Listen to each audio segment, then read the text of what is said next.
তাবারাকাল্লাযী বিয়াদিহিল মুলকু ওয়া হুয়া আলা কুল্লি শাইইন কাদির আল্লাযী খালাকাল মাউতা ওয়াল হায়াতা লিয়াবলুয়াকুম আইয়ুকুম আহসানু আমালা।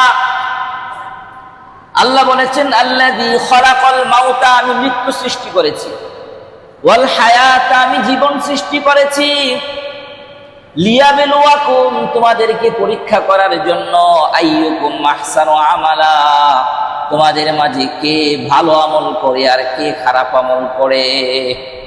আল্লাহ প্রথমে বলেছেন আমি প্রথমে মৃত্যু সৃষ্টি করেছি, এরপরে আল্লাহ বলেছেন আমি জীবন সৃষ্টি করেছি। আল্লাহ মৃত্যুর কথা আগে বললেন কেন? বড় দরকার ছিল আল্লাযী খালাকাল হায়াতা ওয়াল মাউতা, আগে তো জীবন তারপরে মৃত্যুরা। আপনি কি আগেই মারা যান নাকি আগে জীবিত হন? আগে তো জীবন তারপরে মৃত্যু। আল্লাহ তাআলা প্রথমে বলছেন আমি মৃত্যু সৃষ্টি করছি। এটা কেন? এখানে মুফাসসিরগণ অনেকগুলো ব্যাখ্যা লিখেছেন। এক নম্বরে ব্যাখ্যা মুফাসসিররা লিখেছেন যাতে করে মানুষ প্রথমে মৃত্যুর কথা চিন্তা করে।